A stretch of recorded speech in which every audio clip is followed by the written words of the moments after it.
So we'll go. So this is Sunshine Notice. So this is the Wednesday, December 15th, 2021 meeting of the Franklin Township Planning Board. Franklin Township is operating under a declaration of state and local emergency due to the ongoing COVID-19 pandemic, and it has been determined that the public's attendance at meetings of the planning board would pose a risk to their health, safety, and welfare. Therefore, this meeting has been relocated from the council chambers at the Franklin Township Municipal Building to a virtual meeting format and is being conducted utilizing virtual remote telecommunications equipment in conformance with the directives of the state of New Jersey. The relocation of this virtual meeting of the planning board was posted in Township's official newspaper, the Courier News, on the Township website within the municipal building. This notice detailed the following means of public participation in this remote meeting, either by link to the virtual meeting via WebEx or call-in number for those without internet access.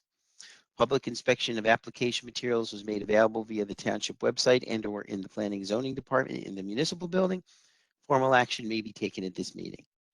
As a reminder to board members, please mute yourselves unless you wish to speak or to provide a vote. And please withhold questions until all the applicant's witnesses have finished presenting, at which time we will open to board comments. Instructions for public input. For those members of the public that are watching via WebEx, wish to speak, there are two options. You can press the raise hand button in the WebEx app, and this is by doing this, you click on the participants icon in the lower right corner of your screen, which will open a new participants window on the right side of your screen, and in the lower right hand corner of that window will be a hand icon. If you click on that hand icon, raise your hand to speak. For those members of the public that are listening via the call-in number who wish to speak, please press *3. At the appropriate time in the township, at the appropriate time in the meeting, township staff will announce your name, unmute you, and you'll have an opportunity to provide comment. Please provide your name and address. If providing a statement, the board attorney will swear you in. And after speaking, if you're on the WebEx, please press the lower hand button so we know that you do not want to speak again. And if calling in, please press *3 again. So with that, we'll go for the Pledge of Allegiance. And I pledge allegiance to the flag of the United States of America and to the republic for which it stands, one nation, under God, indivisible, with liberty and justice for all. Councilman Chase?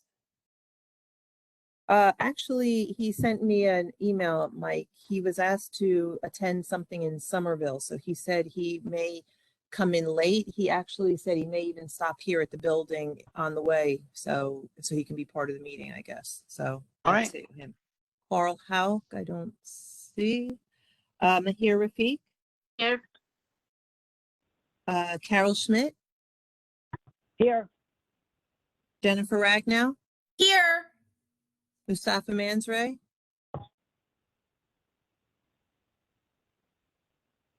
Mustafa. Yeah, sorry. Charles Brown. Here. Robert Thomas. Here. Amy Shaban. And Chairman Orsini. Here. Okay, so we'll go first into the minutes. So in your packets was a set of minutes from October 20th, 2021, which we'll vote on first. If nobody has any comments or corrections, if I could have a motion for those. So moved. Bob, you can't vote. You weren't at the meeting. Okay. So somebody else has to first and second it, please. I'll move them, Christine. Okay, thank you. I'll second it. Okay, thank you, Mahir. Mahir Rafiq, Yes. Carol Schmidt, Yes. Jennifer Ragnow, Yes. Mustafa Mansray,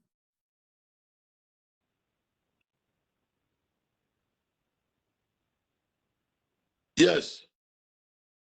Charles Brown, Yes. and Chairman Orsini. Yes. And so By email, you were provided the meeting minutes from November 3rd. So I'll entertain a motion for those. Anybody who can't vote on those, Christine? Mr. Brown is unable to vote on those. Okay, thank you. So I'll go ahead and move them. I'll Second. Okay. Mahir Rafik?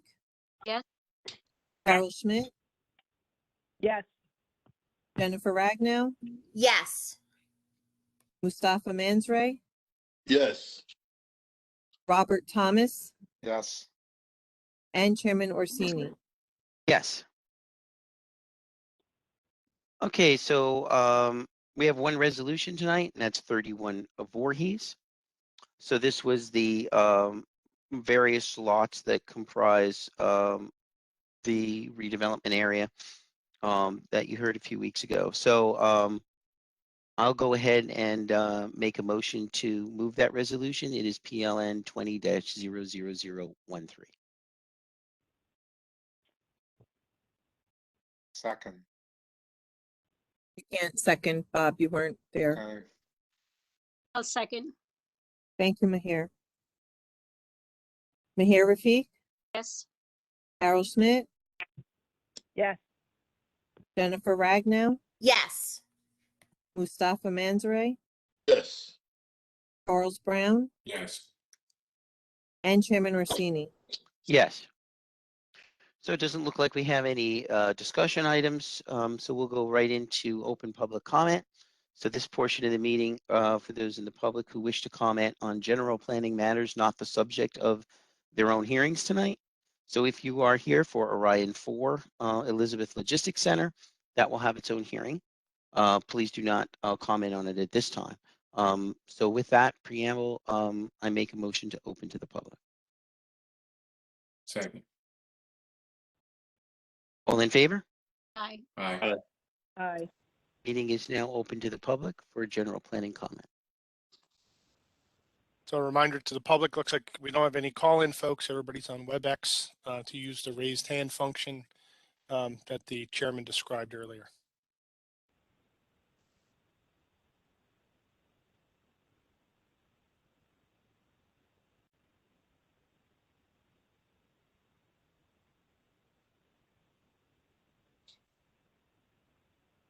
I'm not seeing any takers, Mr. Chairman. On neither am I as I look at the participants list. So I'll make a motion to close the meeting to the public at this time. Second. All in favor? Aye. Aye. Aye. Okay, go into our one and only hearing tonight, Orion 4 Elizabeth Logistics Center, LLC, PLN 21-00013.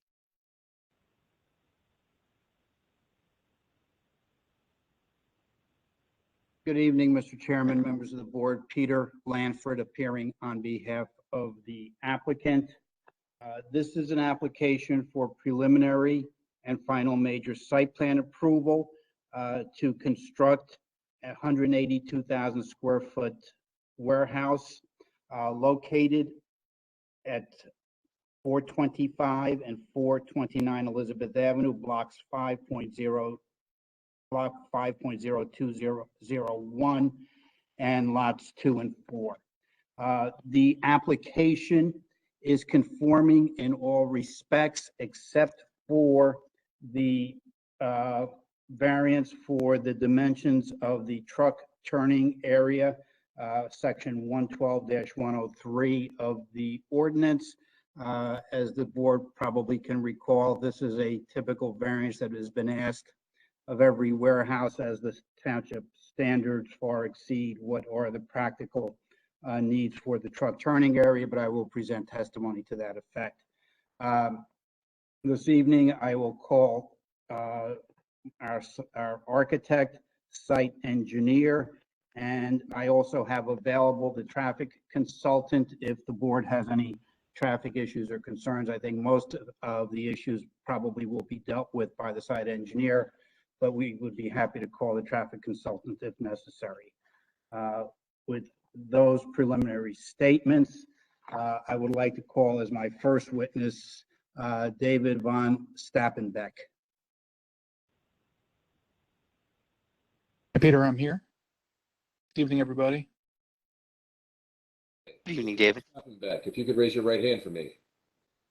Do you swear the testimony you're going to provide is the truth, whole truth, and nothing but the truth? I do.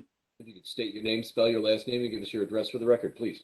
Sure. My name's David von Steppenbeck. My last name is spelled Vonstappenbeck. I live at 8 Honeybrook Drive in Princeton, New Jersey. I'm a principal with KSS Architects. We're at 337 Witherspoon Street in Princeton, New Jersey. And David, you're a licensed architect in the state of New Jersey. I have been licensed to practice architecture in the state of New Jersey since 2009. I have testified before this board previously, as well as the boards in Woodbridge, East Brunswick, East Hampton, and Linden. I would offer the testimony of Mr. von Steppenbeck as an architect, Mr. Chairman. Peter, he's accepted. Thank Please you. continue. Can Mr. von Steppenbeck, do you have available to share with the board the elevations of the proposed building? I do. Can we have Mr. Healy turn the screen over to Mr. von Steppenbeck, please?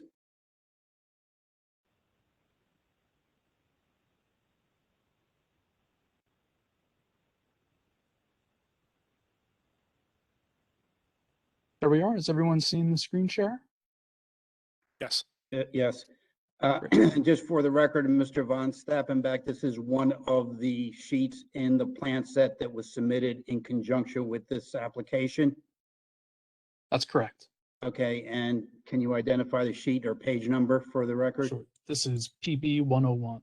It's the Okay. first of 5 in the architectural drawings. Okay, and can you indicate what that exhibit represents? Yeah, so this is, we'll talk mostly with my testimony about the building itself. We'll look at some site drawings, I think more extensively a little bit later this evening. So this is a building plan of the 178,000 square foot warehouse facility. Peter, would you like me to go into a little more detail? Sure.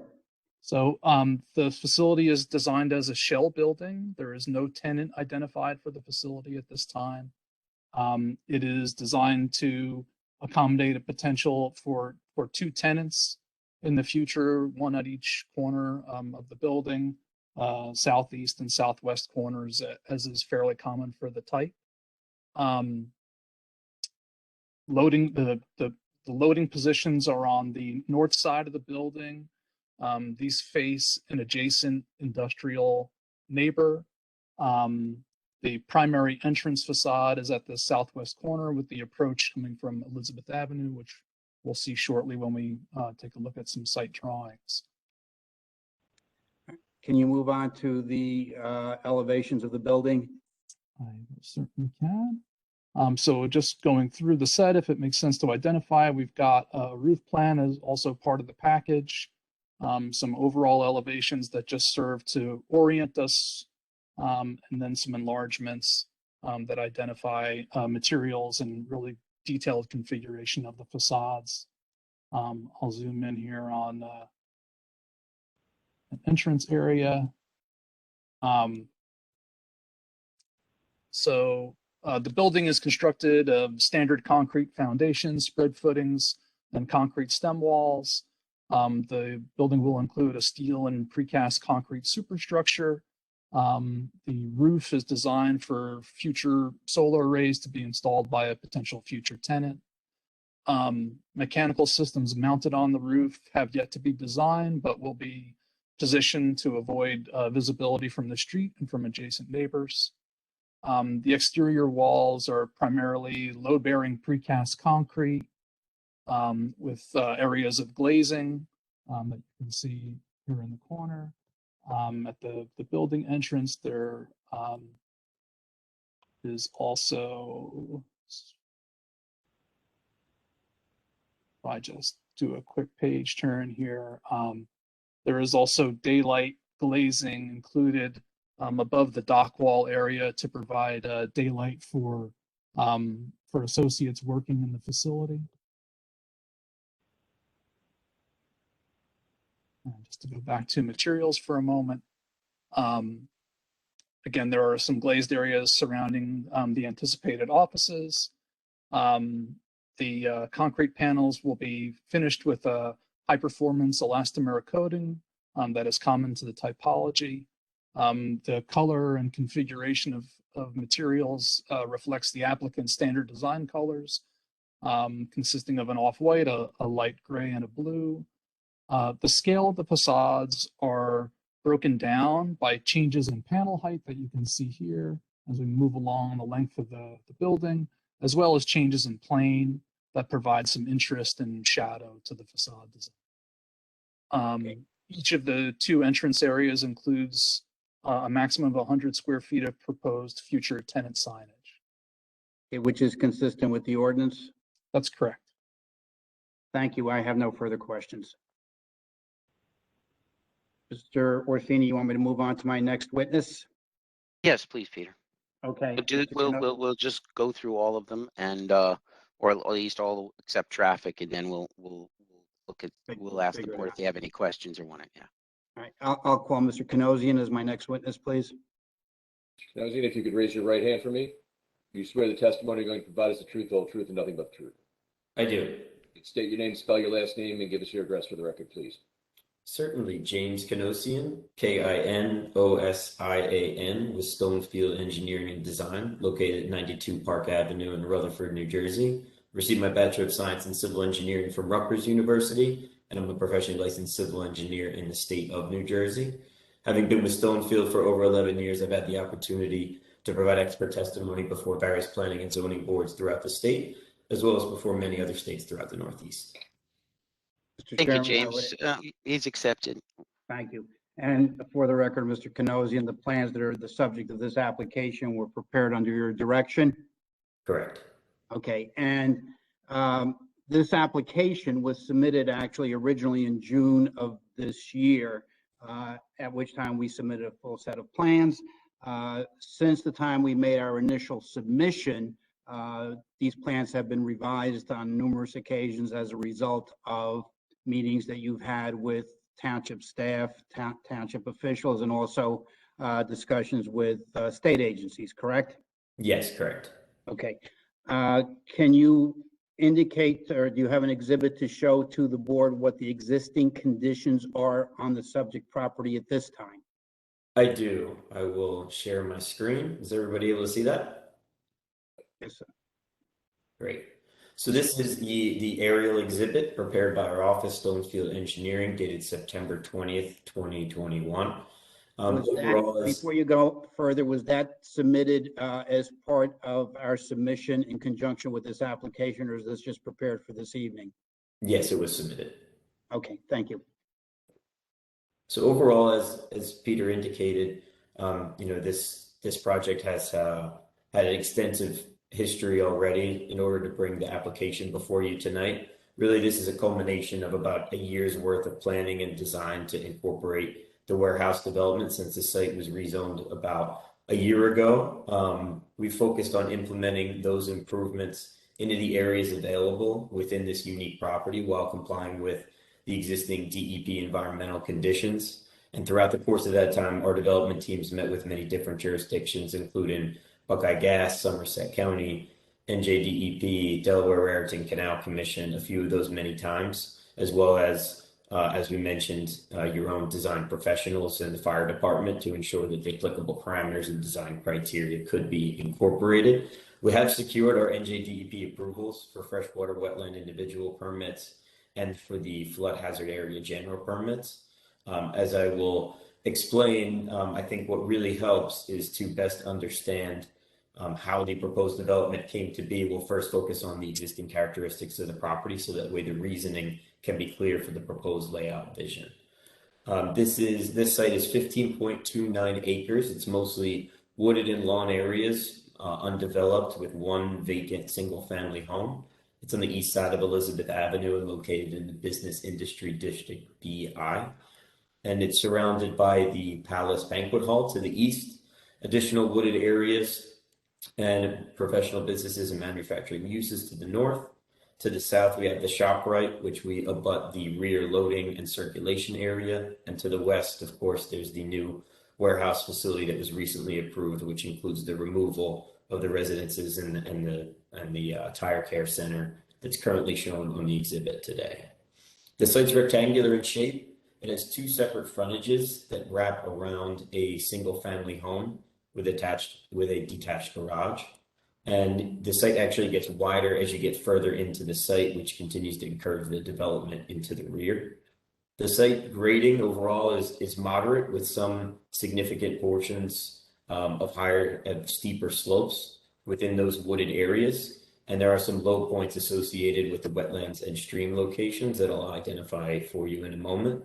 A couple unique features on the property that needed to be considered within our proposed design was a 50-foot wide Buckeye gas easement, which contains two gas mains in the rear. If you look at the aerial exhibit, you can actually see where that area has been cleared, indicating the Buckeye gas maintenance over that area. And then there's also a 25-foot emergency access easement, which runs through the site from Elizabeth Avenue to the Palace. And that consists of about a 10-foot wide gravel and dirt road that is used to maintain, that needs to be maintained and incorporate to any proposed design. You can see this on the aerial exhibit as well, that dirt road that runs from the roadway back to the rear of the property. The environmental constraints exhibit, which was also submitted and prepared by our office, this is dated September 15th, 2021, helps explain some of the DEP restrictions that exist on the property. The first in blue is an existing unnamed open air stream, and it essentially cuts the property across from south to north and really restricts all of the uplands to being inaccessible from Elizabeth Avenue without special considerations being taken to the DEP allowable disturbances. So this stream is not a category 1. It has a 50-foot riparian buffer. And along the stream, there are also wetland areas that are indicated in green on this exhibit, which run along the sides of the stream. And similarly, there's also an existing wetlands area in the southeast portion of the property, pretty close to the emergency access roadway that I mentioned earlier. The wetlands also have a 50-foot transition area. So when those two areas overlap, you get the orange shaded area on both sides of the stream, as well as the orange area around the wetlands in the southeast corner. Also associated with the stream and the wetlands is a flood hazard area. There's specific flood storage that is provided today under existing conditions, which needs to be maintained, and we cannot reduce that flood storage in any way within the proposed development. We are also located in the Delaware-Raritan Canal Commission Zone B, which carries an additional stream corridor of 100 feet on both sides of the stream. So that's also been indicated in red, as well as the township's own stream corridor of 150 feet, which has been indicated in purple.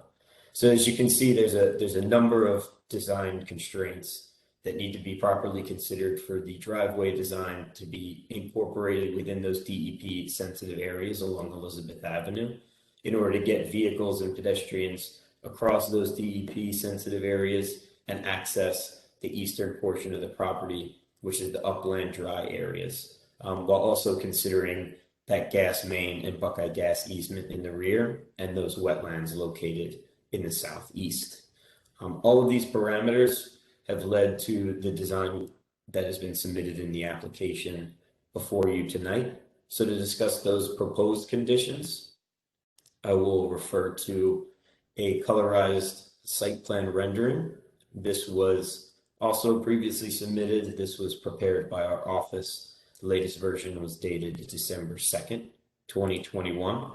And this is identical to the site plan sheet that was prepared within the overall site plan set. It's simply been colorized and the landscaping has been turned on for presentation purposes to make it a little bit clearer and easier to see the proposed conditions as it relates to the surrounding uses and the existing features.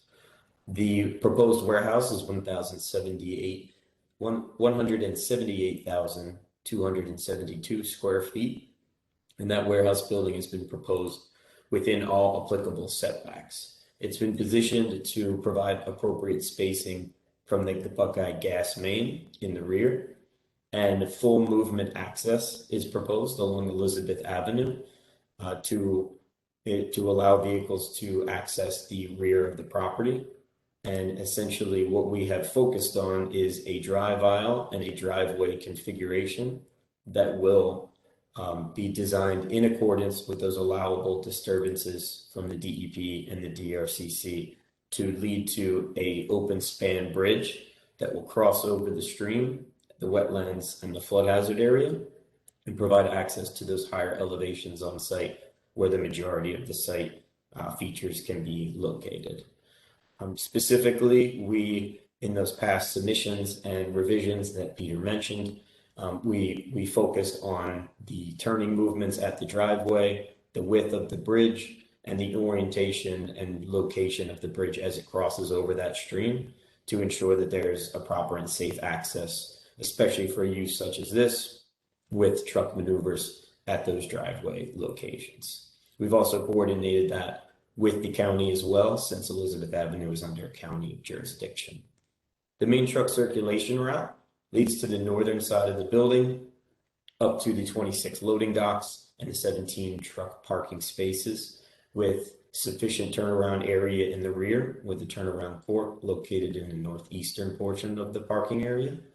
And pedestrian parking is provided on the southern side of the building, with 2 rows of 90-degree parking for a total of 130 spaces, the 2-way drive aisle in between the two.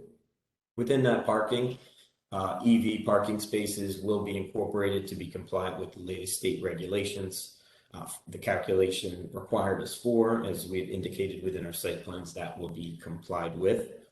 And what was important for us to incorporate in our proposed design was how that existing emergency access route that currently cuts through the site, which is undeveloped, would be repositioned and reoriented to still maintain fire truck access from Elizabeth Avenue all the way to that connection point in the rear to the palace.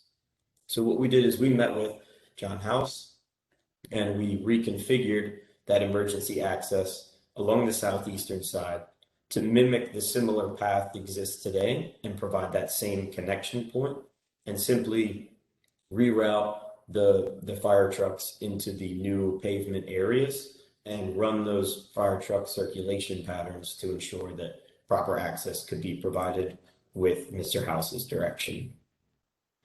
In addition to that, we've also showed multiple fire truck paths to comply with all of Mr. House's requests to make sure the fire trucks can adequately access the northern portion of the building, as well as position themselves anywhere on site so that they can achieve the access on all sides of the building that they need to. Also associated with the site developments is a new sidewalk proposed along the Elizabeth Avenue frontage, and an additional pedestrian path from that roadway across the bridge and up to the building provides a safe pedestrian path, as well as for bicycles as well. Throughout the site, walls, guardrail, and fall protection are provided to account for the changes in grade that we discussed due to the existing topography, as well as restrict our disturbances to be within the allowable areas. The proposed conditions will have a 52% impervious coverage percentage, and under existing land use law, the site is allowed to have a 65% maximum permitted impervious coverage. So we are under the impervious coverage requirements, as well as as it relates to the size of the building. The floor area ratio proposed is 0.27, where 0.5 is the maximum permitted. So we do feel the development is adequately sized based on the lot size and within the permitted building setbacks and the permitted disturbance areas based on the DEP and the DRCC restrictions. Thank you. Go ahead. Go ahead. I'm sorry. I didn't mean to interrupt. No, that's okay. Within the DEP permits that we had already received, there was, of course, an in-depth stormwater management review. We worked together to comply a compliant stormwater management design and a drainage design for the development. With the overall low points on site, of course, being the wetlands and the stream areas. The current stormwater runoff just flows over land via sheet flow from the more upland areas in the southeastern portion of the property.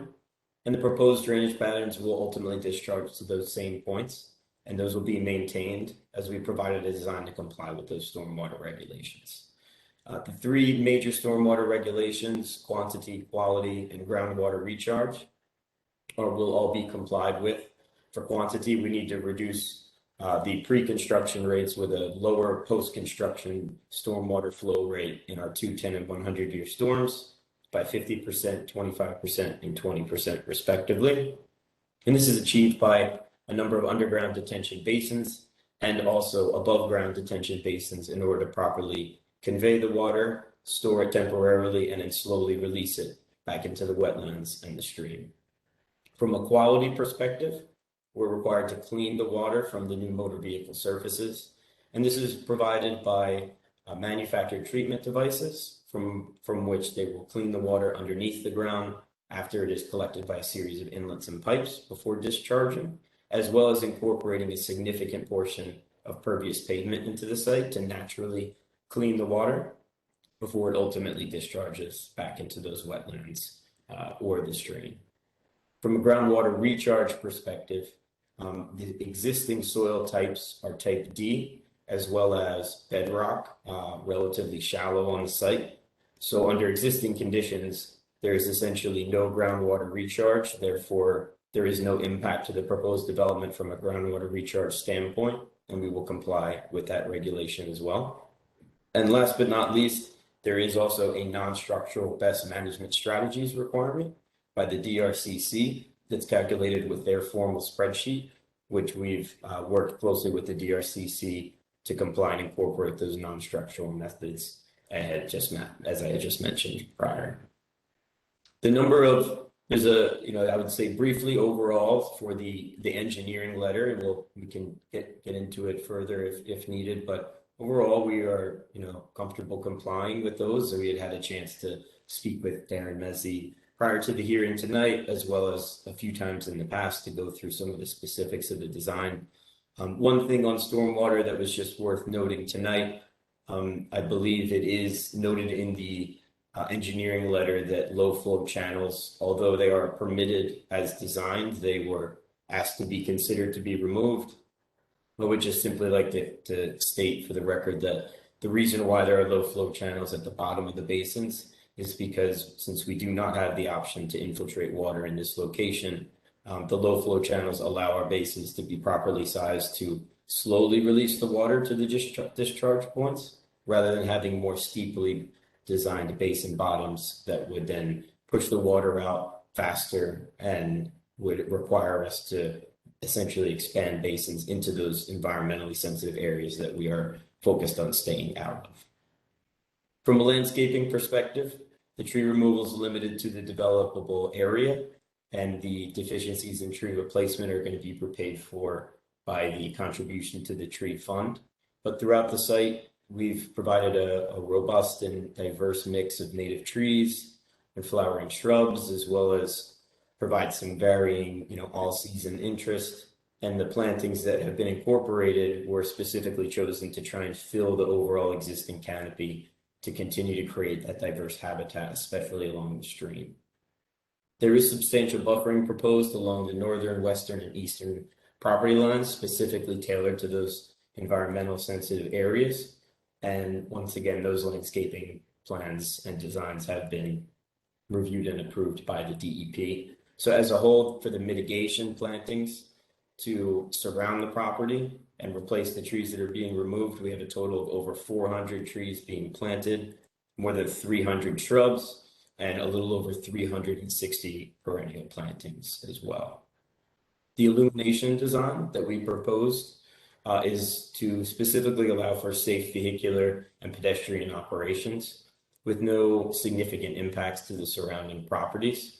We did note in the engineering and the planning letter, there was a request to reduce the mounting height of those poles.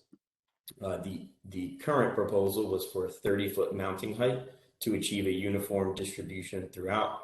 We can agree to the request that was in the planner's letter to reduce that mounting height to 25 feet. I think overall that gives a concise explanation of how we achieved the proposed site layout that we're at today. And as Peter mentioned, we are requesting relief from those two specific things within the ordinance. One is the distance from a truck parking area from the building to be less than 147 feet. As we've designed the site to allow proper truck maneuvers, we provide truck turning templates on that northern side of the building to justify our smaller distance of 130-foot spacing.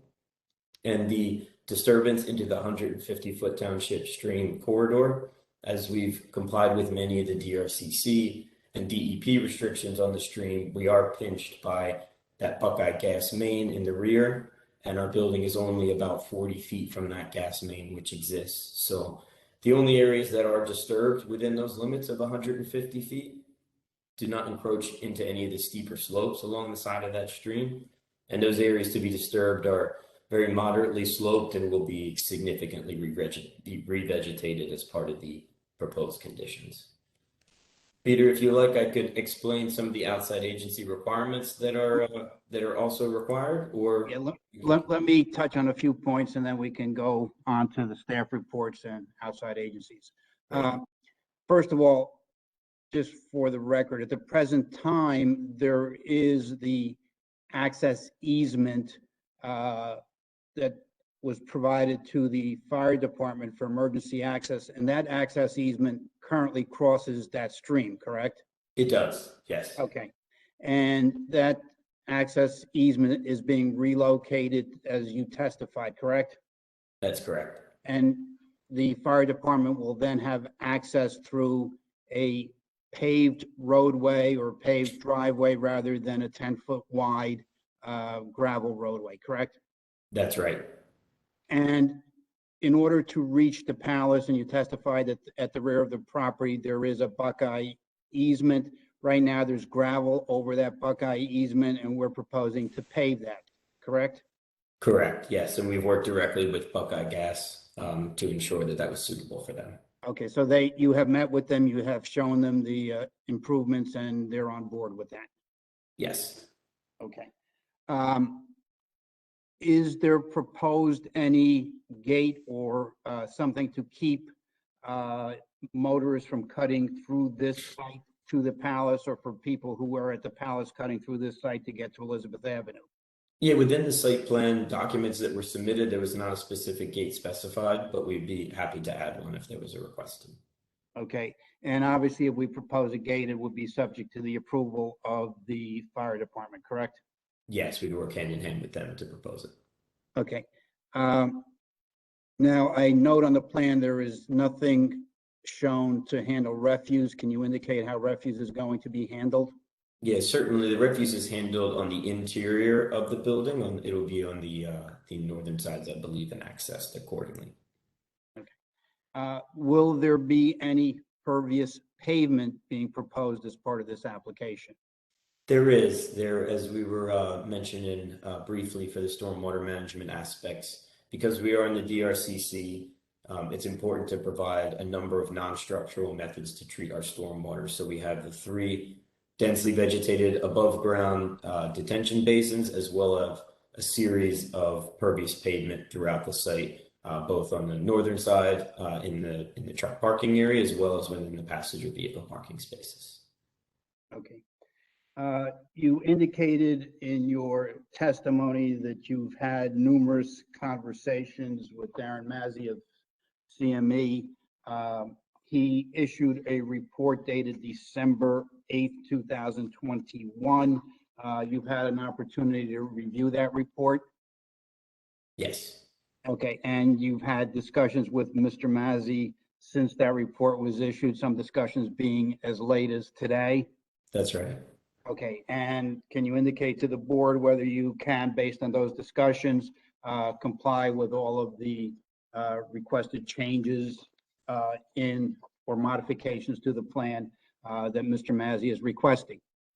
Yeah, that's right. We do feel confident we can do that, as well as I indicated before, the low flow channels within our existing above ground basins. That's the only measure that we had requested to maintain, and that's specifically because we simply can't infiltrate because of the bedrock below. Okay. And although we do not have an updated report from Mr. House, have you met with Mr. House to review the configuration that is before the board this evening and the fire truck circulation around the building? We have, yes, and we've worked to incorporate all of his requests. And you can represent to the board that based on your discussions with Mr. House, he's satisfied with this configuration. We believe so. As far as our first meeting went, we incorporated everything. The second meeting we had with them, he'd indicated he received everything, and as long as we did everything that we had said we would in that meeting, then he would be satisfied, which we have done. Okay. You also had an opportunity to review a report from Mr. Healy dated December 2nd, 2021. That's correct. Okay. And in the report, he indicates that the one variance that we are seeking is the variance for the depth of the loading area, which you testified to and showed the board on the plans where that is. And in your opinion, and the traffic consultant that prepared the traffic report is a member of your firm, correct? Correct. And based on a review, it is your opinion that the area of the truck loading area is of sufficient depth for trucks to maneuver and turn adequately? Yes. Okay. And if we were to increase the loading area, the additional 17 feet, that would create additional impervious coverage. Is that correct? That's correct. And in your opinion, do the benefits of the reduced loading area outweigh the detriment of having increased impervious coverage at that part of the property? Yes. Okay. Now, just for the record, the other issue, we are crossing the stream as indicated in your plans, and that is the only area that any of the environmental conditions on the property are in fact impacted. That is the roadway and the bridge to get to the building. That's right. Okay, so the building is not in the wetlands or its buffers. The drive aisles around the building are not in the wetlands or its buffers, just the bridge to get to the building. The bridge is specifically, the building and the roads around it are not in the wetland buffers. The only portion aside from the bridge is the road that wraps around the building, slightly encroaches into that 150-foot spacing, as I mentioned. Okay, and the only way to access the site is by crossing that stream and those wetlands somewhere, correct? That's right. The stream essentially runs across the frontage and isolates remaining 65 to 70% of the site. And in your opinion, the location of the crossing is the best location to minimize any impact on the stream or its buffers? It is, yes. Thank you.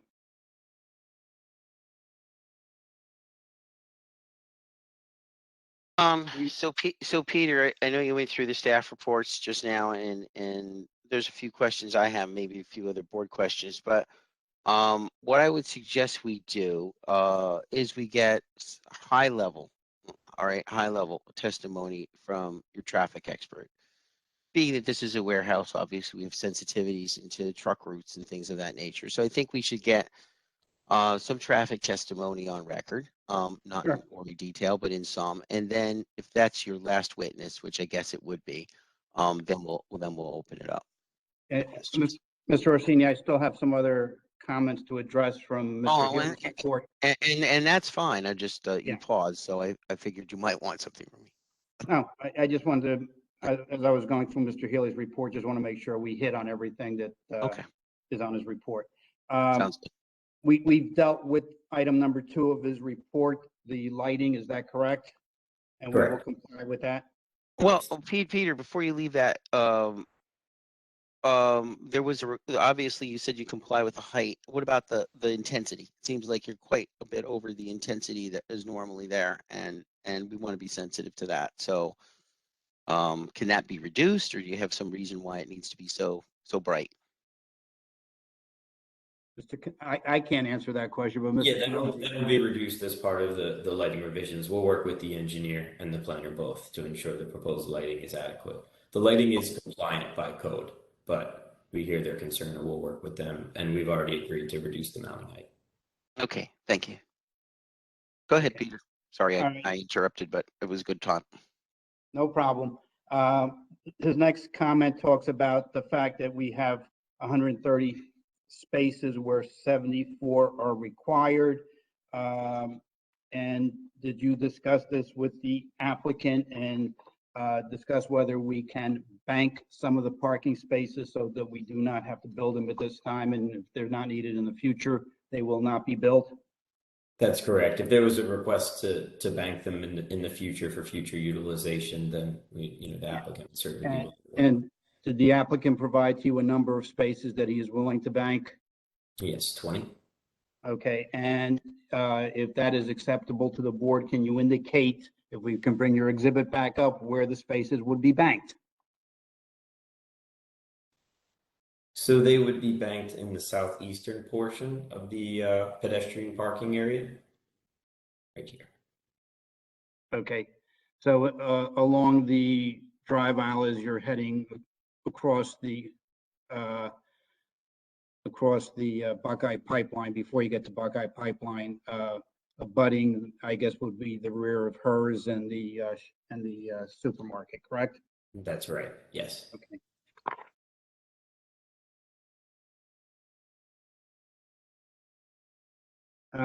There was a request from Mr. Healy to provide some additional buffering on the southerly side of the property. Can you indicate to the board whether you did look at that and whether that can be accommodated?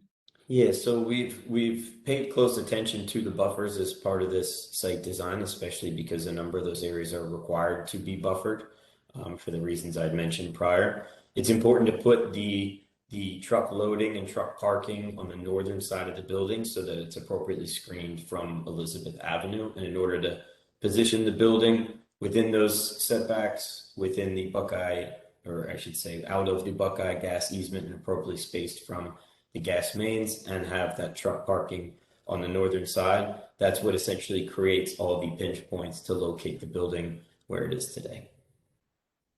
Okay, and is there any opportunity to provide any additional buffering on the southerly side of the property? No. Okay, and just for the record, the buffering that you are providing on the southerly side of the property is in fact compliant with the ordinance? Correct. And also what is being buffered, for the record, is the back of the ShopRite and the back of the Hers warehouse, correct? That's right. It's the loading area. Okay, so it is not an area that's traveled generally by the public or seen by the public. If anything, it's by employees or truck drivers, correct? Agreed, yes. Okay.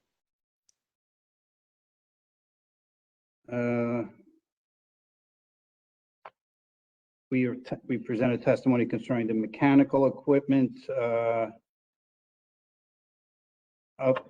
Just talk briefly on item number 9 on his report, which is non-automotive means of transportation, including sidewalks, bicycle parking, EV stations. You've already testified to, but talk about bicycle parking, sidewalks, and pickup or drop-off areas.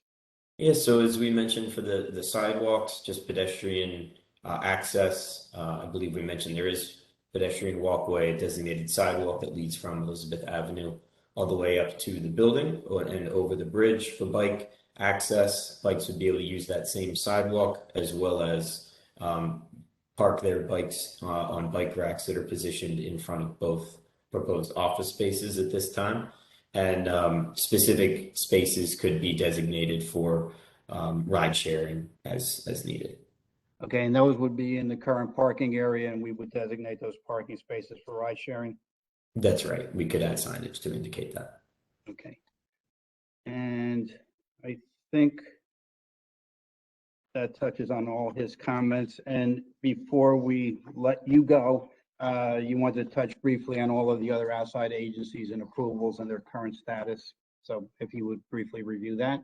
Yeah, certainly, is to put them on the record. So we have, there's quite a few here. We have in the NJDEP, we have a flood hazard area verification that was approved in 2015 and further extended in 2020. We have a flood hazard area individual permit for the bridge crossing that has been approved. We have an NJDEP freshwater wetlands general permit for a very minor road crossing, which has been approved. We have another freshwater wetlands general permit for outfalls and intake structures regarding the stormwater management aspects of the development. That has also been approved. We have the Somerset County Planning Board, which we've received their first round of comments and submitted our second resubmission to. And we have Somerset Union Soil Conservation District. We're on our second resubmission there and anticipate receiving approval shortly, as well as our DRCC individual approval, which we had conducted a number of pre-apps before submitting, and that application is currently under review. Of course, eventually we will have the utilities from Middlesex Utility Authority and the Franklin Township DPW. Thank you, Mr. Kanosian. That will conclude my testimony of Mr. Kanosian, and I will have Mr. Korak sworn at, requested by Mr. Orsini. Hey, good evening. Evening. Do you swear that the testimony you're going to provide is the truth, the whole truth, and nothing but the truth? I do. State your name, spell your last name, and give us your address for the record, please. Certainly. It's John Korak, last name spelled C-O-R-A-K, with Stonefield Engineering and Design, 92 Park Avenue, Rutherford, New Jersey. Thank you. Mr. Korak, you're a licensed engineer in the state of New Jersey. That is correct. And how long have you been so licensed? Approximately 3 years. Okay, and you specialize in traffic? Yes, I'm an expert in the field of traffic transportation engineering. I have prepared over 100 traffic studies for land development applications. I've appeared before over 50 boards as a traffic expert, and I serve as the board traffic consultant for a number of municipalities in New Jersey. I would offer the testimony. He's accepted, Peter. And so just in terms of guidance, I think what the board are probably most concerned about are measures that you, now I obviously understand you don't have a tenant yet, but really physical measures and any other measures you would like to introduce in your testimony that would and then maybe that testimony should start with what your anticipated truck route would be. And that kind of thing. I don't think we're worried about, car traffic so much. Obviously, there's not going to be a ton of, obviously, it's not a pass-by use. Going there as an employee, most likely, or you're leaving. And since it's spec, you really probably can't testify too much to that. But anything around, truck traffic routes and ways that they are to be directed, et cetera. Yeah, so I think one of the important parts with the site and its location in that in the BI zone, the business and industry district, really lends itself in the location of its zone within the municipality to utilize those truck routes up to the ramps at 287 to further disperse out to the rest of the state. So between exit 10 and exit 12 on 287, we basically provide different routes, 287 north, 287 south, that are entirely north of the site and don't need to go past residential users. We're able to keep the trucks within the business and industrial zone to essentially route them up Elizabeth Avenue, onto Pierce Street, and then onto one of the connector streets to either of those ramp systems. So from a truck routing perspective, I think that this site is appropriately located, and the other uses that trucks from this facility are going to travel past are predominantly uses that also have similar truck traffic, have experience, and that it's not a new condition on the roadway network. This is a few more trucks during those peak hours and spread out over the course of the day. And what I could also offer for the board is that on a truck volume distribution throughout the day, During those critical peak hours when motorists are commuting to and from work, that weekday morning period and that weekday evening rush period, that's when truck volumes on these facilities are typically lower than, say, the middle of the day. And the reason for that is fairly straightforward in that with more traffic leads more time that drivers need to spend. So driver scheduling is done in a way that moves truck volumes during the off-peak hours, typically during the middle of the day. And again, the routings are predominantly, if not entirely, through that BI zone to the north of the site to hit exits 10 and 12, you know, serving 287 and a larger portion in New Jersey. John, is there any physical measures in a site or signage or anything that, I mean, I think we would agree that, the route that you just outlined and proposed is the route we would want the trucks to take. Mhm. Is there anything you can offer in terms of getting them to do that? Especially when it comes to, we always hear from applicants, oh, we're going to let the drivers know. But, as time goes by, it doesn't happen, and there's no way for us to enforce that. So physical measures, signage that may actually be, more within our control. Yeah, I think signage is, and I would have to defer if the applicant is agreeable here, but signage is typically an appropriate measure. I do think it's something that it's self-policing to an extent, in that is the predominant truck route. There's really nowhere to the south that these trucks are going to be able to make quick access to that wouldn't be better served from 287, unless it's very much a local type delivery to and from the site. It's really self-policing in a way, but signage is an appropriate solution for certain situations. Because the driveway is full movement, right? Yeah, But currently yeah. yeah, currently it's designed for full movement, and we don't have a tenant at this time, so we don't want to place undue restrictions on the driveway. But really, any left out maneuvers headed toward the south are local deliveries only, as far as a warehouse user might be concerned. Yeah, I mean, I would agree. I mean, there would probably be no real benefit in anyone going south, Mhm. given your location. I would agree. The signage is something that I'd like to explore a little more. I mean, maybe the applicant would agree to put up a sign that, trucks should turn right out of the site to go north on Elizabeth Avenue to wherever exit they prefer. That's certainly better than, a promise to instruct or whatever, because that always gets lost if it ever gets implemented in the first place. And there's no way the board or the zoning officer or anybody can really enforce that. But a sign is saying trucks to 287. I mean, if it's a car, we don't really care that so much, right? Mhm. But at least the trucks could say, route to 287 or something of that nature.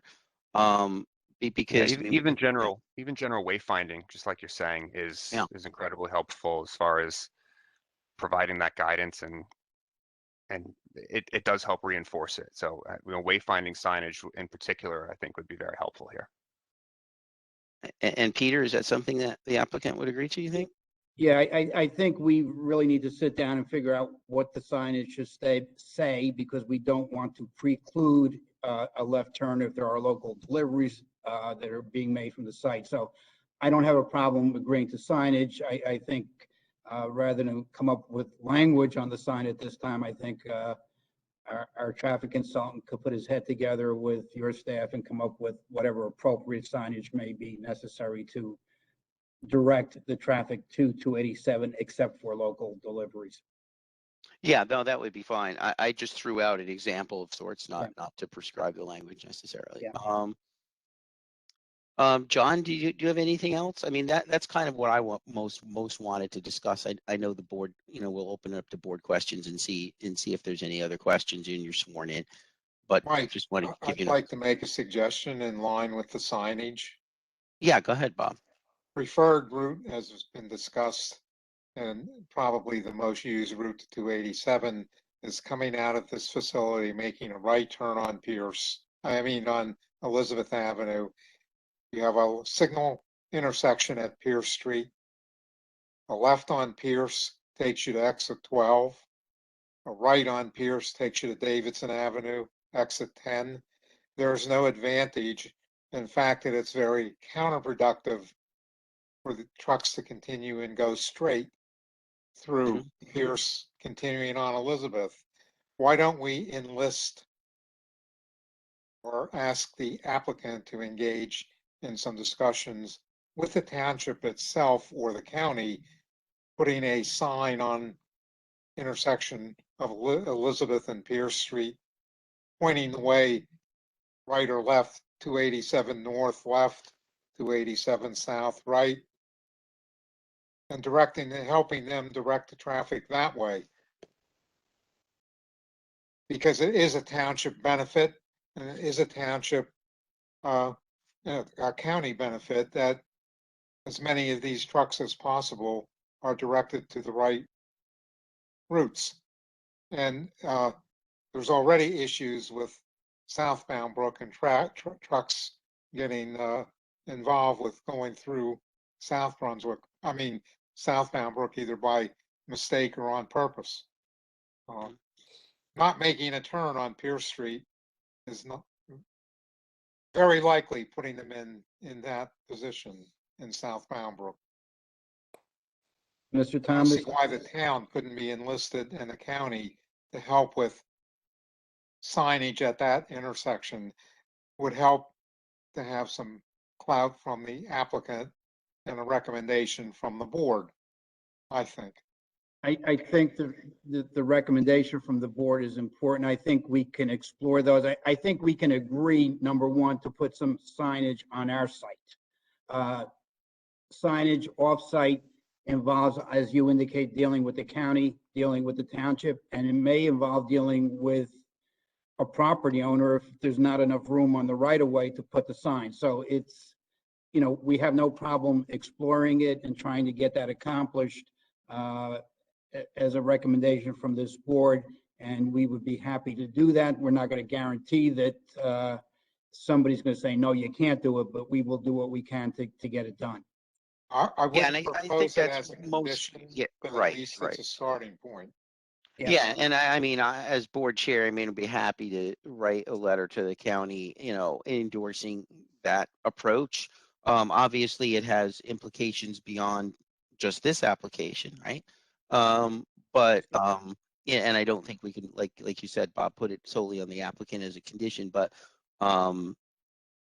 really, it's your help to doing this, to say, there's a need here already, and this will undoubtedly add to that need. And so I think that's a reasonable approach. So Peter, I think what you outlined is fine. Yeah, Yeah, and Mr. I Chairman, think, can I?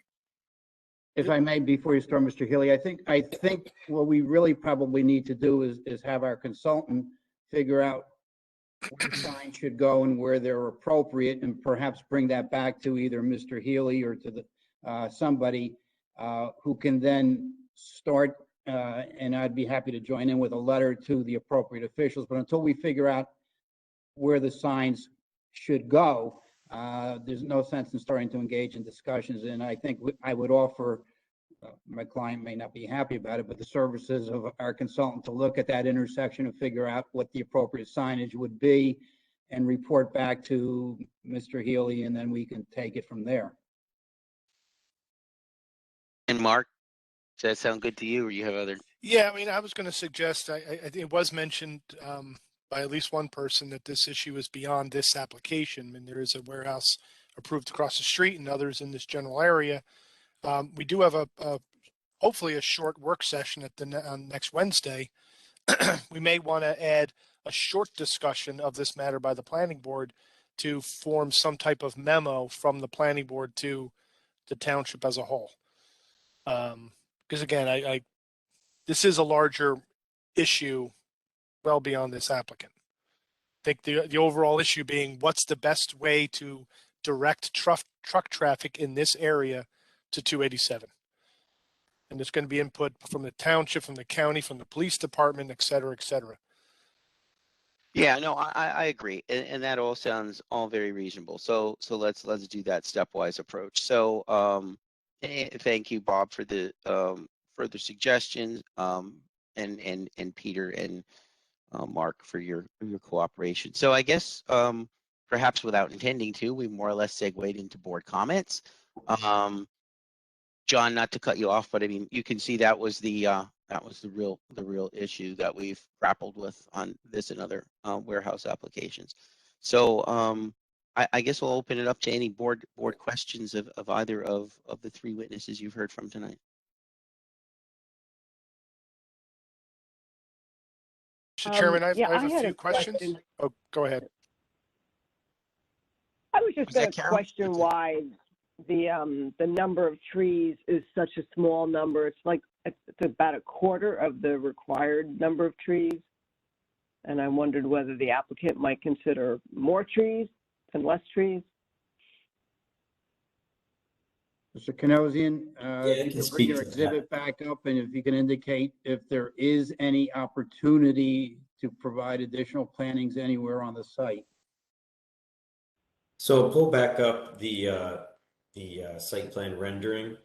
So as you can see, what we're trying to do is we're limiting the extent of disturbance to just within what we need to, and then we're basically completely replanting as much as we can within that area on all surrounding sides, along the roads, up where the existing vacant single-family homes is being removed and replanted.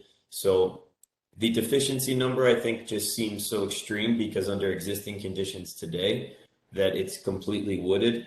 And based on those calculations, that is how you determine what is needed from a proposed standpoint, or for situations like this, for a completely wooded site that is ready to be developed, to have that payment into the tree fund. So we haven't tried to cut any corners or be stingy on trees. We've really tried to plant it as much as we could. Otherwise, we start planting out into other areas that we'd have to disturb.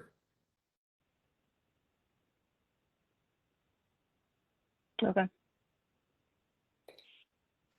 Mark, did you have questions? Yeah, three questions. Did you receive the Environmental Commission report? I don't think you touched on that. We had received one a couple of months ago, but it was written about an incorrect property. So unless Yeah, that's actually the one we had in our packet too, Mark. It was about it wasn't about this application. it referenced like the removal of 5 residences. It didn't apply to this property. Okay, why don't I just read it? It's brief, and I think there is a misunderstanding in their report. It was dated September 22nd, 2021, and they're indicating the use of high pressure sodium lamps and recommending LED, but you're proposing LED for all of your lights. Is that correct? That's why I think it pertained to a different application. Yeah, I think, well, they referenced the right PLN number, but they call it Origin as opposed to, I guess this is Orion. So I think it was the same application, but To answer your question, Mark, we are proposing LEDs. yeah, and I think the 5 lot houses after some, I think that must have been a typo as well, but I'm pretty sure this is this application. I don't know that I agree with that, Mark. I don't No? think it is. I think they're talking about the 5 home subdivision or infill development there off of Hamilton. That sounds to me like what it We're is. constructing 5 houses after yeah, subdivision. because actually it's sort of I think it's 0003 and this is 13 or something like that. It's definitely not the right one. Yeah, it references the right. Perhaps there's. I don't want to put know. them under the bus here. Perhaps there's so many typos we can't make sense of what's. I mean, they do reference the right docket number, and they call it Origin, which is not an application in town. It's close to Orion, and so it is what it is. That's the report that they gave us. So I guess we've attempted to address it. So then I have 2 questions. If you can, Mr. Kanosian, can you bring up? Well, you have the exhibit. Can you zoom in to where and show the board where the disturbances within the township stream corridor protection area? Yeah, beyond the access drive. I mean, I noted in my report that the access drive out to Elizabeth, that disturbance is unavoidable. but there is some additional disturbance beyond that perpendicular access drive. So I'd like you to point that out to the board. And then where the ordinance says that when you do have that type of disturbance, you need to prove that there's some type of hardship. So can you describe what that hardship would be? Yes, certainly. So as we mentioned on this exhibit, this is the proposed constraints plan, stream corridor preservation. This was also prepared by our office. We show the disturbance areas within the extended 150-foot limits in purple. And as you noted, there's a number of those associated with the driveway access, the bridge, and then the only other portions that aren't associated with accessing the site are what would be the northwestern side of the driveway access. And that's simply to get up and around the building for the trucks to access the truck court. The building and the parking cannot move any further east because we have our wetlands in the southeast portion, along with a riparian buffer around that. And then we have the gas mains and the gas easement that cuts through the rear of the property. So that's what creates that. It almost creates like a triangular effect, and it's a pinch point on the northern side of the development, if you will. So given the fact that we're well under impervious surfaces, well under floor area ratio, almost half, we're trying to work within all of the constraints that are applicable to this property. And in doing so, put the best foot forward as far as circulating around for both fire trucks and for regular trucks. Okay, so, but if the building was reduced in size, or it's certainly in length, that disturbance could be avoided, correct? Correct. Okay. Then the other question is, now again, I noted that you do comply with the ordinance in terms of the buffer from the shopping center to the south. And I think Mr. Lanford had said or alluded to the fact that this would only be visible from the loading area. I don't believe that is true. This is a relatively large building, and it will be visible to the general public in using that shopping center. So that was the reason why I made that comment. And you'd said that it's unavoidable. The two suggestions I had made, well, the one was shifting the building to the north, and I can understand your resistance to that. But I also mentioned the possibility of some land banking or incorporating some landscape islands in the parking spaces along that southerly property line, which is encouraged in our design standards. So is there a reason why that cannot be accommodated beyond your, I'll just say, is there a reason why that can't be accommodated? Yeah, Mark, we indicated that we are going to land bank 20 parking spaces, and we had suggested that the 20 spaces be the 20 spaces to the palace side of the property, but we can basically take those 20 spaces and put grass and maybe some trees in those spots and break those 20 spaces up along that that would be the southerly parking lot. Okay, Mr. Kanosian, is that your testimony then? Yeah, I believe the idea is instead of land banking all spaces in the southeastern portion of the pedestrian parking, that they could be intermittently scattered so that it would provide some breakup in between the parking spaces. We could do that. Okay, all right, thank you. Those are my questions, Mr. Chairman. Thanks, Mark. I have a I have, question. um, You come back to me, Mr. Chairman. yeah, can I, just because I have something that might be related to this and Carol's, and it has to do with the space banking. So it's great that you want to bank 20, but only 74 are required, 130 proposed. You're going to bank 20, brings us down to 110, which is still fairly high compared to what is required. And if you had a tenant, where you said, oh, this is the use and this is what they need, and I could swallow that a little bit better. Is there a possibility to bank more? I mean, what my base case suggestion would be was you construct the 74 that are minimally required and bank the rest until you have a tenant. I mean, that doesn't mean that you would get the approval, I guess, for 130 spaces, but if you didn't need them, why construct them? And I don't know that I've heard an argument that convinces me that you need that many constructed at this time anyway. If I may, Mr. Orsini, we had a long discussion regarding this issue, and my client this isn't an isolated building. They're in the business of building these facilities. They're aware of what the demands are of prospective tenants.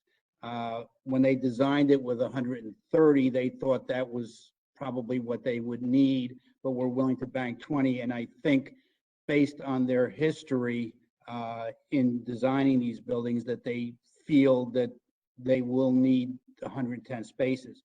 If you ask us to put the 174 in and we put grass in and the others, and then, we sign up a tenant, then we got to rip it all out and then build parking spaces, really doesn't make a lot of sense either.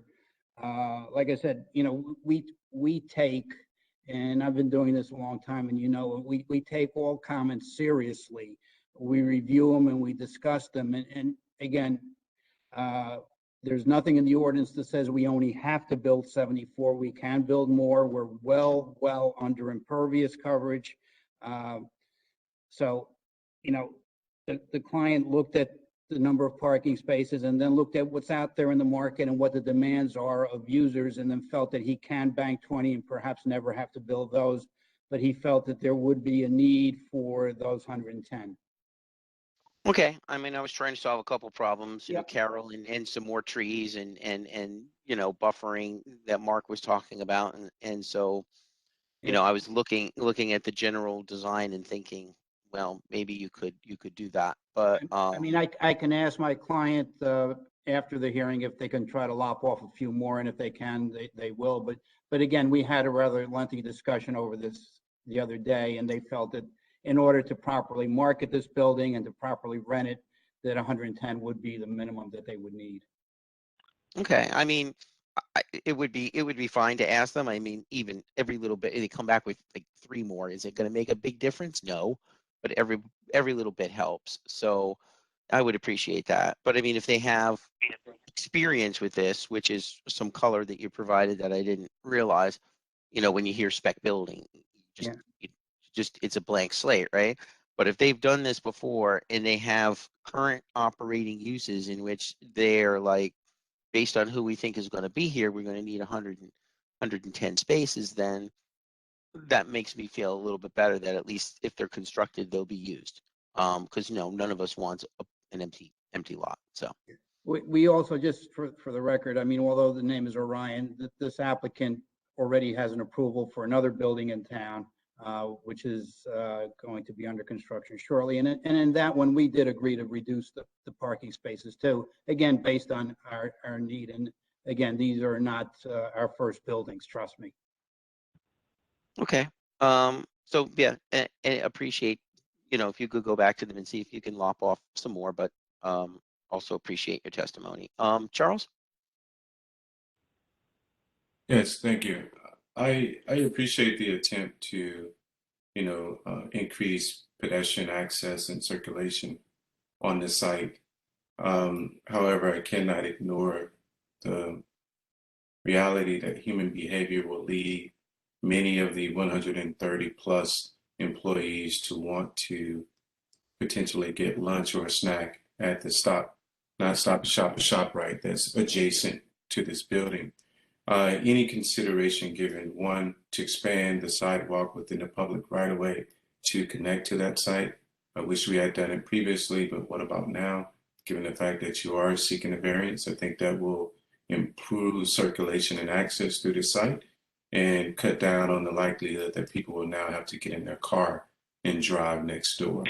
If that is not feasible, which is the most preferred one, perhaps an easement should be shared between these two sites, allowing for people to walk to and from at a much closer location. That way, again, avoiding the likelihood that people would have to get in their cars and make such a short distance.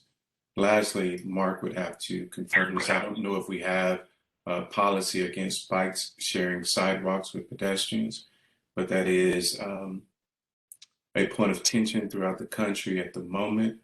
If bikes and pedestrians are going to share sidewalks here, ideally you would have a multi-use path, not just a sidewalk. So those are some of the concerns I have.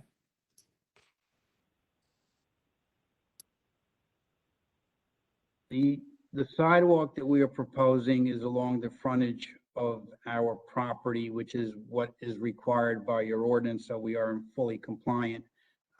When the ShopRite was constructed now many years ago, there were no requirements for sidewalks. If the sidewalk were to be extended, it would have to be extended on the ShopRite property, and that would be something that Is that true? Could it be constructed within the city's right of way? I mean, the township's right of way along that road? I think there's sufficient right of way there. Even if there is, I don't think this board has the authority to compel us to construct off-site improvements or off-track improvements. It's a suggestion. Yeah, I understand that. What about just a connection? I mean, the sites adjoin each other, and I don't Right. have the grading plan in front of me. I don't know if there's a retaining wall. I don't recall, but I mean, is it possible for there to be a relatively simple connection between the sites? There is actually significant grade change across the entire site. So there's walls along almost the entire portion of that. There's a small portion without a wall, but Peter, you could probably just, touch upon what we would need to agree to at the adjacent property. Well, I did the original approval for the ShopRite. I still maintain contact with the owner. It would help if it was a recommendation of the board and a letter coming to me from either the board or Mr. Healy to explore the connection between the two sites. I know Mr. Hittman has been very cooperative in the past with the township, and I would be glad to take that up with Mr. Hittman, assuming there's a place to make that connection. If Mr. Kanosian says there's some spot there that we can do that, I would be glad to explore that with the owners of the ShopRite. Yes, and it doesn't have to be a sidewalk connection. Perhaps it could be something, consistent with the naturalistic look that you're trying to maintain here. But just something to consider to ensure that we don't have an additional, X number of cars entering onto the street when they don't have to. I understand that makes a lot of sense, but I think you would need an easement. Of course, yes. And probably it would make sense to have some sort of a defined path, whether it be sidewalk or something else. I think that makes the most sense. Agreed. So, I mean, we'd be, again, Mr. Kanosian, is there a location where that can be done? There is a We need to location look at it.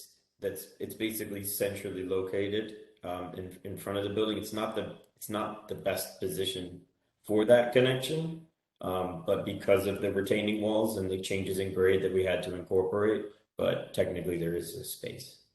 Okay. If I may impose then upon the board asking Mr. Healy to send me a letter so that I could take that letter to Mr. Hittman, and perhaps we can get that accomplished. Like I said, he's a developer in town, and he's always in the past been very cooperative with the municipality. I'm sure he will be in this case, but I think I need something from the board. Yeah, and I would suggest, I think that it would be an appropriate condition for the applicant to explore it. And again, obviously subject to review of the feasibility of it, and obviously the adjoining property owner being in agreement to it. Correct. I think it would have more force if I write a letter, if it is a condition, something similar to what I just stated, so I could cite that in my whatever I write to them. Mark, along those lines, since we missed the opportunity with the ShopRite, I think some consideration should be given towards the north of the property to identify now a location for a potential easement in the future should a development come consistent with the one proposed now. Okay, got it. No, it's a fine idea. I mean, And it has implications beyond, just going to the shop, right? Because then there's connection to the plaza across the street, to the sidewalks that were already constructed on the other side of Elizabeth Avenue and then further down. So I think it makes, from a circulation standpoint, makes a lot of sense. Charles, did you have anything else besides that? No, sir, thank you. Okay, thank you for that. Does anybody else have any comments?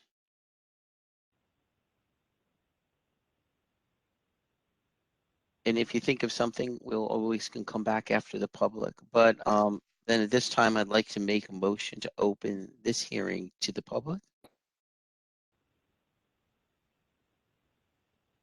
If I could get a second for that, I'd appreciate it. Second. Second. Thank you, Bob. All in favor? Aye. Aye. Meeting is open to the public for a comment on this application. Okay, to remind the public, it looks like everybody is on WebEx, so I'll remind you of the way to do that. To use the raise hand function, click on the participants icon in the lower right-hand corner of your screen, which will open up a new participants window on the right side of your screen. In the lower right-hand corner of that window will be a hand icon. Click on the hand icon. So this is if you have any questions of the folks that have given testimony. And Mr. Chairman, are we taking comments at this time as well?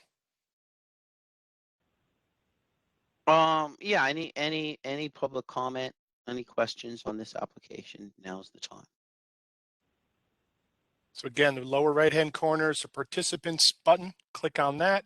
That'll open it up, and there'll be a hand icon. Click on that hand icon if you have any comments or questions. Looks like I think I see one person's hand raised.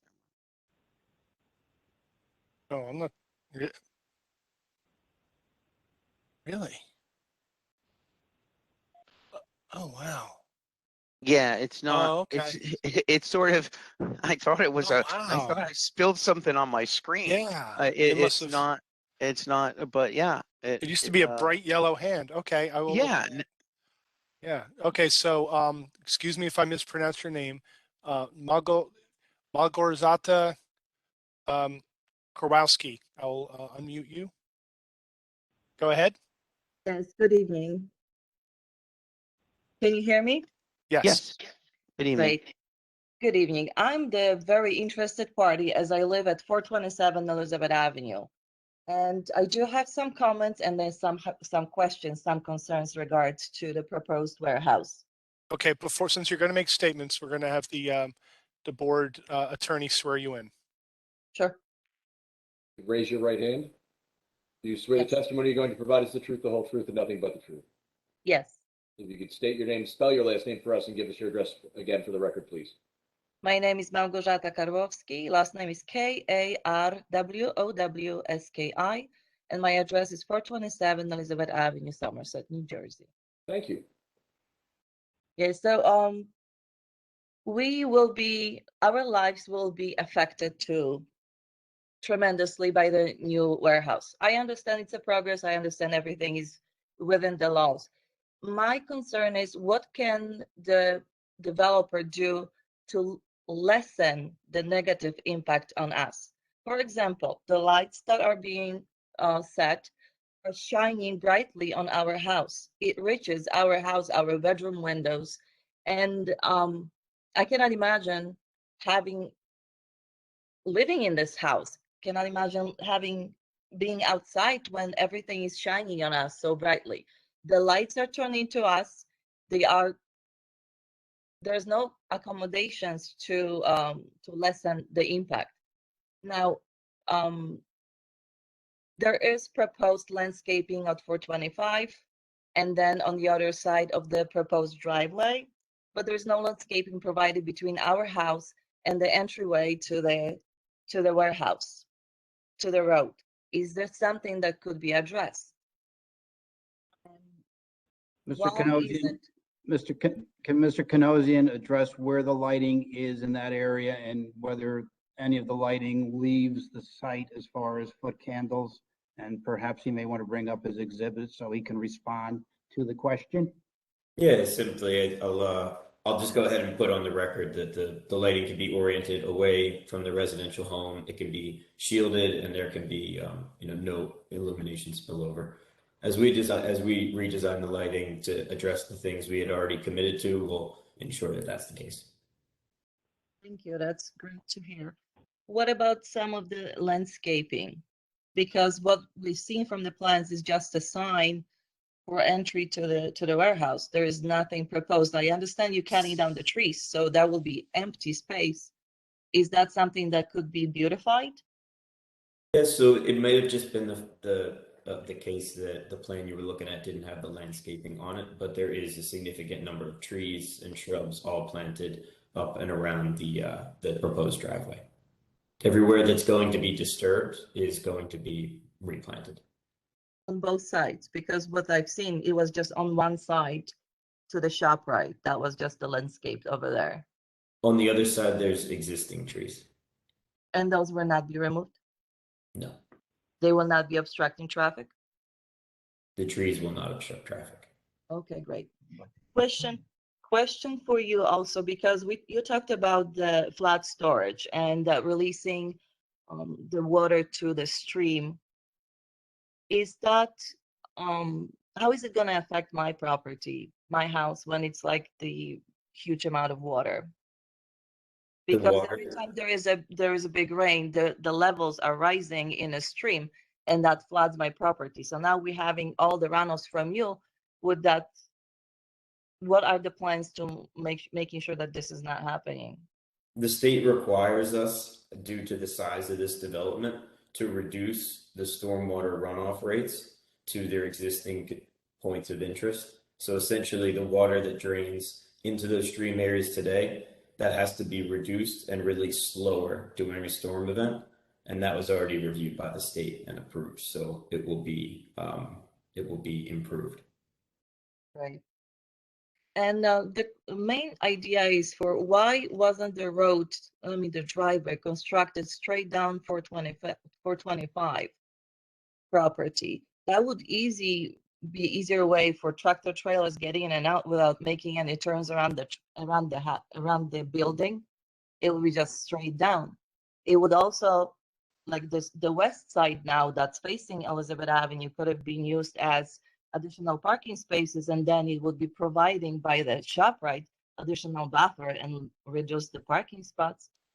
It would be just for the cars traffic, pedestrian traffics, and the main straight road to Elizabeth Avenue.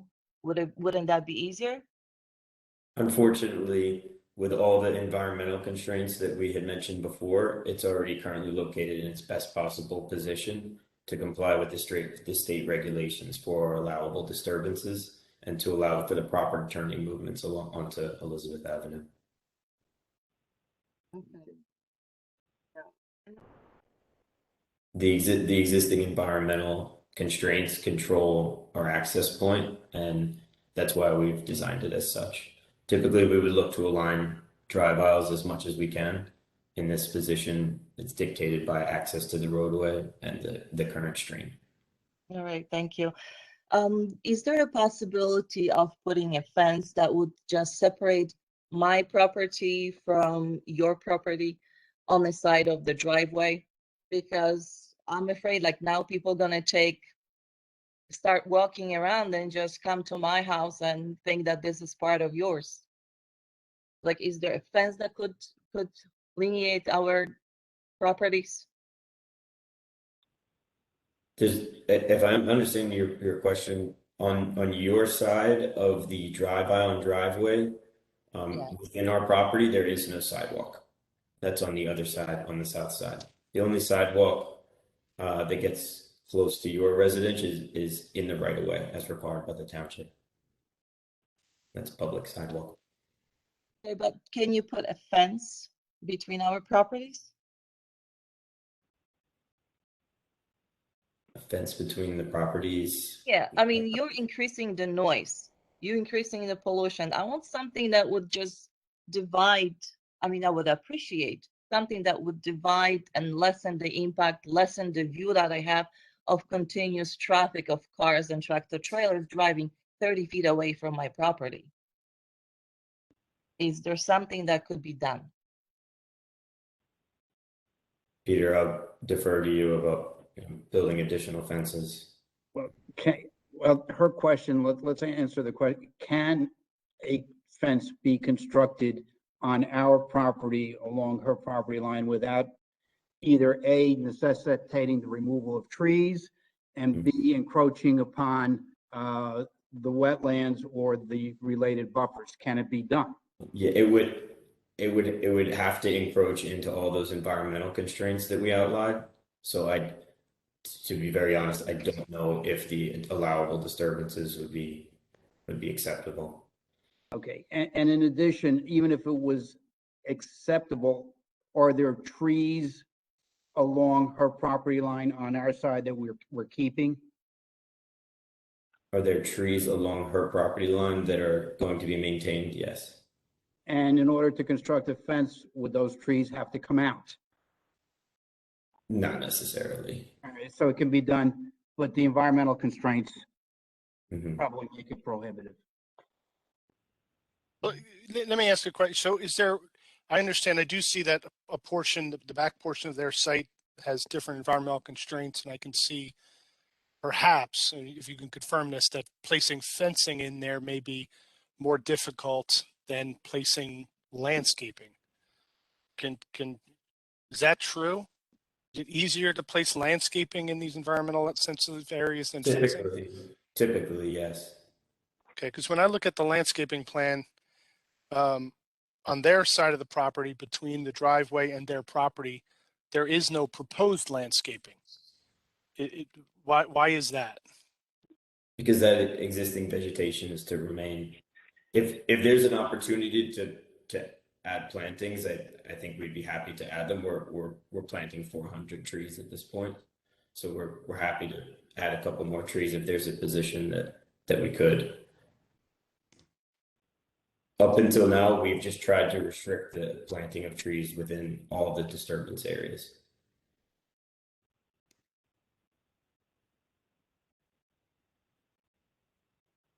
So I don't know if the board wants to chime in if they have an opinion on this.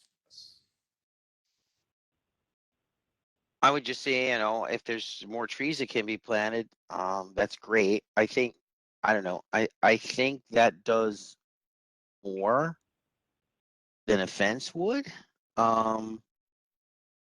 Really, unless the most we could ask for, and there's environmental constraints to do it, so there's no guarantee could be done, is like a 6-foot high board-on-board fence. I don't know that would move the needle with truck traffic and all. I mean, you'd almost need like a sound wall like you have on ramps to major highways to do that, which we can't do here. So I would say the tree solution makes a little more sense than anything else. That's not going to require anything environmental to any hurdles. We are for Perhaps- trees. Perhaps a condition, something along the lines of requiring the applicant to place solid fencing and or landscaping to the extent permittable by the environmental regulations. Yeah, I mean, based on this drawing, right, you've got a fairly good riparian corridor there, right? Which this bridge is crossing. And then so that doesn't seem like you can do much there. But it seems like where you could do it is a bit in that, where your little hand is there, yeah. Right. Exactly.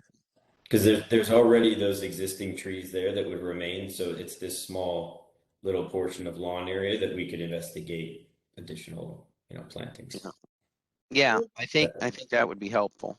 Mhm. Yes, Okay, that would be great. greatly appreciated. Thank you, board members, for pointing this out and trying to find a solution for us. We appreciate that. I also have a question. I mean, we don't know the tenants, but what is the proposed time for opening of the warehouse? Is it 24/7? Is it Monday through Friday? What is the township regulation on that or view?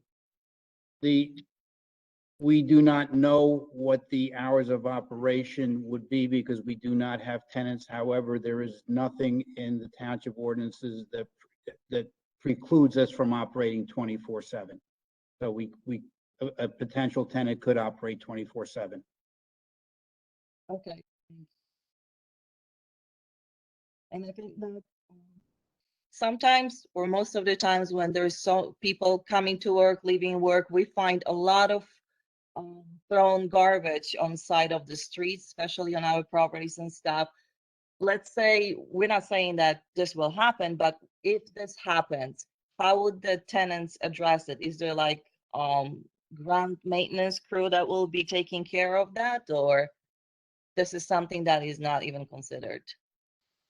Well, we are required to maintain our property. I am sure whether it's the landlord or the tenants will provide maintenance. If you do have a problem, you're a neighbor, I'm sure you can reach out to the people at the building, and if there's a problem that's being caused by us, and if there's something that we can do to alleviate it, we'd be happy to talk to you about it. That would be great. Thank you so much. I have no further questions or comments. Thank you very much. I'm glad we could address some of them.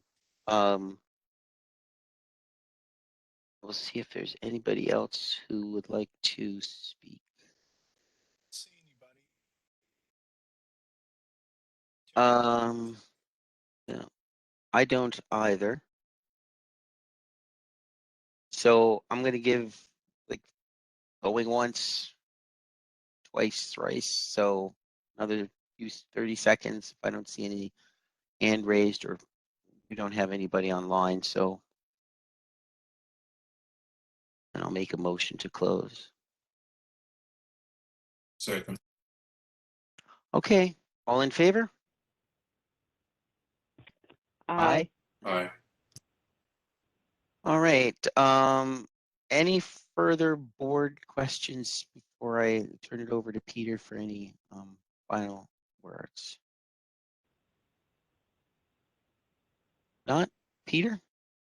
Anything Very, you'd like to very say? briefly, as I indicated in the opening, this is a fully compliant application other than the variance that we're seeking for the truck court. And obviously, we've presented testimony that the benefit of keeping the truck court with less impervious coverage and less width is a benefit as opposed to making it wider. There were a lot of good suggestions tonight by board members and the neighbor.